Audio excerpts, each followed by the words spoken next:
Sige. Si Paduano po ay kilala ko po ang background nito sapagkat isang region kami pinanggalingan. Sa Western Visayas din po. Siya ay Negros galing, ako ay Iloilo. Iloilo City. Ang pangalan na gamit niya na noon ng sa RPA na siya Karapali Luwalhati. Kasi mahilig sa luwalhati. Yun? Itong birador na to. Itong nagpakilalang birador. Sino to ulit? Para alam nila. Si Boy Contempt Paduano. Si Calderong NPA. Ngayon, NPA siya dati at sinipa at nagbuo ng grupo na tinatawag na RPA ABB. So, party na siya ng kalaban na ng NPA. Kalaban. Aminin ko sa inyo, isa yan sa primary target namin noon ng National Operations Command ako. Ang inabot ang boss niya, si Arturo Tabara, dito sa SM Perguio na assassinate. Ang isa si Romulo Quintanar. While Quintanar was the general commander of the NPA before, he was not part of the RPA ABB. Sige. So, noong mga 1980s, hindi pa po ako NPA, hindi pa ako CPP. Ang kanyang kakolektiba, ibig sabihin isang unit sila, naatasan sila na magsagawa ng urban operations. Ang tawag dyan ay partisan operation. Armed City Partisan. So, dineploy sila na may birahin silang target na pulis sa Paglaom Sports Complex sa Bacolod. So, ito yung mga early 80s, no? Papatay nila. Naatasan siya na siyang bibira. So, team of 3 yata sila. May dalawang backup siyang birador. Birador pala. Oo. Nang bumunot siya ng kanyang 45, ayon sa kwento ng team na yon na naabutan ko sa Panay Island, na galing Negros, nang bumunot siya ng baril, lumingon yung pulis at bumunot ng... May baril din ng pulis. Sa sobrang tapang niya, nabitawan niyang 45. Minervyos! Binaga! Kasi, ito sinasabi ko to, pag binibigyan ko ng yung mga galawan ni Paduano, lalong-lalo na nung nakaharap niya si PRRD. Yes. Kung mapapansin nyo, kasi ito, gawain po ng isang nervyosong tao, yung hindi mapakali. Hindi! Mga ganun-ganon. Mga ganyan-ganyan. Kadalasan kasi ginagawa ng mga nervyosong tao yan. Simulan ko na agad. Tatanong na ako agad. Kasi mainit ako dito sa ito eh. Kasi dati kang NPA. Ay, dati NPA. Ito lang mga tanong ko tungkol dati sa NPA. So, kilala mo yung sino-sino mga NPA ngayon? Oo, may mga... Teka muna, hindi pa tapos. Okay. Go. Easy. Okay, go. Pero pag NPA ba, kailangan sigaw ng sigaw? Hindi naman. Kailangan na marespeto ka rin. So, pero kilala mo itong sino-sino itong mga NPA na ito? Kasi may mga sinasabi dito na tayo daw ay napapagharian at nakapasok na ang komunista dito sa loob ng kamara. Anong komentaryo mo dito sa mga tanong ko? Wow. Ang galing parang nasa plenum tayo. Parang nagpupulong, Jay. Parang nagpulong Coach Oli and Dr. Judea. Anong masasabi mo sa tanong na ito? Kaya tama po yung observation na yon. Nagkakaroon po ng paghahari-harian at pamamayagpag ang ginagawa ng CPP, NPA, NDF at mga kaalyado nila sa loob ng House of Representatives. Sapagkat nakita natin kung paano nila kinokontrol at dinodomina ang mga pagkakataon na mayroong mga committee hearings at kapag mayroon silang gustong ipitin at labagin ng mga karapatan ng resource persons ang ginagamit ng mga tirador, itong mga NPA o CPP, NPA, NDF or mga dati na CPP, NPA, NDF. Coach Oli, qualify ko mayroong nasa aktibo na CPP, NPA, NDF, Brother J and Master Judea, mayroong dating sinipa ng CPP, NPA, NDF na nandyan din magkakasama sila. Very strange bedfellows, so to speak. Sino itong mga sinipa? Teka muna, hindi mo sinagot yung isa kong tanong. Dami ko kasi tanong eh. Yes. Pag NPA ba, kailangan laging galit? Hindi. Pero may isang katotohanan sa tanong mo, Coach Oli. Ang isang training sa radikalisasyon sa paglaban sa gobyerno ay ang pagtatanim ng hatred. Yung pagtatanim ng galit. Galit sa gobyerno. Galit sa gobyerno, galit sa otoridad, galit sa rules, at galit sa sistema. At ginagamit nila dito kaya kahirapan siguro, no? Oo, kahirapan, problema sa gobyerno, at ang mga hindi makatarungang distribusyon ng yaman ng bansa. Gagalitin ka, so yung tendency mo ay magiging galit kapag nagsasalita. Pero magalang ka naman dapat at marespeto sa ordinaryong mamamayan. Pero doon sa mga namumuno sa gobyerno ay mayroon pong tendency na maging ang tono mo ay galit o paragi ang tawag nila dyan ay GND kung sa aktivista pa. Grim and determined. Depende sa kausap mo. Depende, Kung may oo. kagalit-galit yung kinausap mo, dapat magalit ka talaga. Yun. Pero yung as a rule, sa So, tanong ni normal Coach yung Oli, sigaw ng sigaw. ang sigaw ng sigaw, ginagamit yan sa rally. Pero kapag ikaw ay nasa formal na forum, sa mga committee hearing, hindi mo ginagawa yan, lalo na kapag ang kaharap mo, ordinaryong mamamayan o mga resource person na naimbitahan para magbigay linaw sa mga usapin sa committee hearing. Ayun. Pag So, pulis, ibig pag sabihin pulis. pala, Pag pulis, laging sigaw ka na sigaw. Sisigawan mo na pulis lagi. Sa rally, ginagawa talaga namin yon. Pero, yung mga police officers or armed forces officers, may tinatawag doon na prejudice or ready bias. Nandun na yun kasi sa indoctrination namin, nung nandun pa ako sa CPP, NPA, NDF, yung mga elemento ng Armed Forces of the Philippines, mga police, nagkakaroon kami ng natural na pagkagalit kasi ang tawag namin sa kanila, mga pasista, mga berdugo, yun ang tinatanim sa amin, not anymore with my situation. So sa tanong mo kung ang mga police ba, ang resource person, kailangan bang sigawan o mga Armed Forces of the Philippines? Hindi po. Kasi yan ay nasa formal na gathering na may mga ina-observe na protocol or ethics of decorum. Okay. So, pero bago tayo magpatuloy, siyempre, acknowledge muna natin ang presence ng ating kapatid na Banateros na walang iba kundi si Boss Dada. Boss D, magandang gabi sa iyo dyan sa Japan. At siyempre, kasama natin dito sa studio, si Jay Ibarra, Coach Oli, at siyempre, ang pinakamalupit, si Ka Eric Celis. Yan. Hi, Boss Dada. Yes, magandang gabi mga partners. Yes, hello, good evening. Sa lahat ng mga Banateros worldwide, magandang gabi. Pasensya na, medyo mahina yung internet ko rito eh. Para rin palang Pilipinas dito sa Japan, mahina internet. Okay. But anyway, kahit ganun pa man, kasama natin si Boss Dada ngayon. But siyempre, dugtungan ko lang yung question ni Coach Oli, no? Kasi kanina, Ka Eric, nasabi mo na may iba't ibang tawag sa mga miyembro ng NPA, may mga tiniwalag, may ganito, ganyan. Pero yung maingay dyan sa gusto namin makilala, Yeah. kung ano pinanggalingan, yung maingay dyan sa Kongreso na mahilig mag-contempt. Kilala mo ata yun? Actually, tatlong paksyon na Master Judea, Boss Dada, Coach Oli, and Brother Master. Jay ang nandyan sa loob ng Kongreso na ginagamit as attack operators. Mangbabastos, mangbubuli, manduduro. Ang isang paksyon dyan, aktibo talaga sa CPP, NPA, NDF. Again, I would like to emphasize, si Ka Eric po nag-identify nito, hindi ang Banateros. Yes, okay. At hindi SMNI. Yun, malinaw. Malinaw Sino yun, po ang isang grupo na ginagamit ngayon bilang operator sa pag-demolish, pagbabastos, pangbubuli, at pag-abuso sa kapangyarihan sa Kongreso? Ang mga CPP, NPA, NDF party list, tatlo sila. I will name them. Franz Castro, na convicted criminal sa kasong child abuse. Si Raul Manuel, Nako. si Arlene Brosas. Ito Nako. sila ay mga aktibo na mga operatiba at until now they belong to the Communist Party of the Philippines and therefore they are also part of the entire operations of the CPP, NPA, NDF. Ang pangalawang grupo, isa lang pala siya. Isa lang yun. Pero barkada siya ni Akok. Ito ba yung sinipa? Ito yung sinipa ng NPA. Dati siyang NPA, kaya sinipa siya. Dahil naging bodyguard siya ng mga asyendero at ng mga politiko sa Negros. Ay, balimbing! Oo. So, NPA siya dati at sinipa at nagbuo ng grupo na tinatawag na RPA ABB. So, parte na siya ng kalaban na ng NPA. Kalaban. Balimbing. Aminin ko sa inyo, isa yan sa primary target namin noon ng National Operations Command ako. Ang inabot ang boss niya, si Arturo Tabara, dito sa SM Fairview na assassinate. Ang isa si Romulo Quintanar. While Quintanar was the general commander of the NPA before, he was not part of the RPA-ABB. Yeah. Tapusin ko lang, Coach Oli, Sige. Master Judea. So, isa si kalderong NPA kasi kung may sundalong kanin, Kaldero? kilala natin yun. Kalderong NPA. Ito, may kalderong NPA. Meron din pala ganun. Yan si Paduano, kalderong NPA. Ay, pinangalanan na. Oo. Yung wala naman pangatlo, tawag mo kay Akop. si Akop naman ay nag-aasang... Panis na kanin. Panis na kaning panis na Kaning nagbabarkada sa Sanggano na si Paduano. Sige. Kaya ang pangatlo, Gusto natin malaman yung background nito. Kung ni bakit Paduano. contempt siya ng contempt. Oo. may pangatlo pa doon kanina na bloke. Sige, na sige. nakalusot. Ito naman ang mga hilaw na komunista. Ang mga hilaw na komunista ay sinipa din sa CPP, NPA, NDF. Itong grupo ng Akbayan. Nako. So tatlo yon. Hindi yan magkakasama sa isang organisasyon.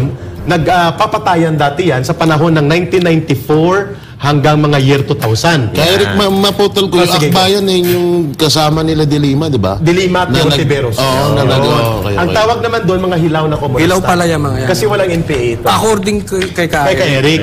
So, pwede yung tawaging impostor na aktivista. Ayun. O, hilaw na komunista, impostor na aktivista, kasi wala silang NPA. Yes. Pero gusto din nilang guluhin ng gobyerno. Ito naman ang CPP, NPA, NDF, nagkukunwaring walang NPA, pero kasama sila. Ayun. Yan naman ang mga nasa communist terrorist group na napangalanan na ng gobyerno ang kanilang organisasyon. Yun. Yung isa kanina, ito yung pinakamabangis na Rottweiler sa loob ng Rottweiler? Congress. Sorry, Boss Dada. Sige. Pitbull. Ang pangalan niya ay si Paduano. Naku po. So may tanong si Coach Ol, si Master Judea, Brother J and Coach Oli, and Master Boss Dada, bakit tinatawag ni Ka Eric na kalderong NPA? Yan. Si Yan yung mapaliwanag. Paliwanag mo nga. Anong yan. role niya dyan sa loob? Okay, sige. Si Paduano po ay kilala ko po ang background nito sapagkat isang region kami pinanggalingan. Sa Western Visayas din po. Siya ay Negros galing, ako ay Iloilo. Iloilo City. So pag sinabing Western Visayas po, ito ay binubuo ng mga probinsya ng Iloilo, Antique, Capiz, Aklan, Guimaras, Yun. and Iloilo City, including Negros Occidental, Bacolod City. Yun. Na ngayon ay Negros Island na. Region. Yun. Okay. Doon siya nanggaling. So, noong mga 1980s, hindi pa po ako NPA, hindi pa ako CPP. Ang kanyang kakolektiba, ibig sabihin isang unit sila, naatasan sila na magsagawa ng urban operations. Ang tawag dyan ay partisan operation. Armed city partisan. So, dineploy sila na may birahin silang target na pulis sa Paglaom Sports Complex sa Bacolod. Naku. So, ito yung mga early 80s, no? Papatay nila. Naatasan siya na siyang bibira. So, team of 3 yata sila. May dalawang backup, siyang birador. Birador pala. Oo. Nang bumunot siya ng kanyang 45, ayon sa kwento ng team na yon na naabutan ko sa Panay Island, na galing Negros, ang pangalan na gamit niya na noon ng sa RPA na siya Karapali Luwalhati. Kasi mahilig sa luwalhati. Yun. Itong birador na to. Itong nagpakilalang birador. Sino to ulit? Para alam nila. Si Paduano. Boy Contempt Paduano. Si Calderong Okay. NPA.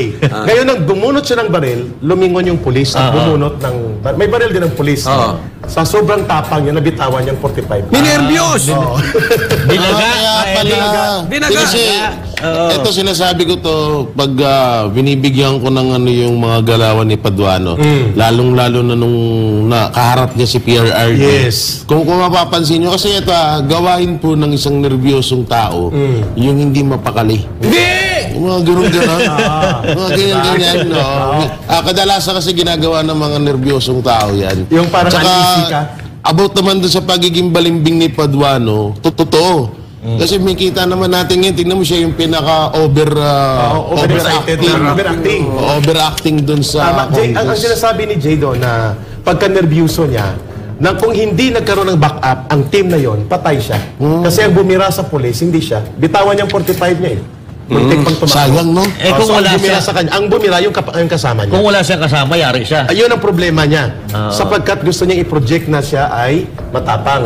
O siyang ginagamit nila Akop. Iwan ko kung bakit naniwala at believe si Akop sa kanya. So ito, Ito may gusto ko ikwento dyan ha. Ito yung problema ngayon dyan kay Paduano, brother. Sapagkat gusto niya ipalabas na siya ay matapang di prinsipyo.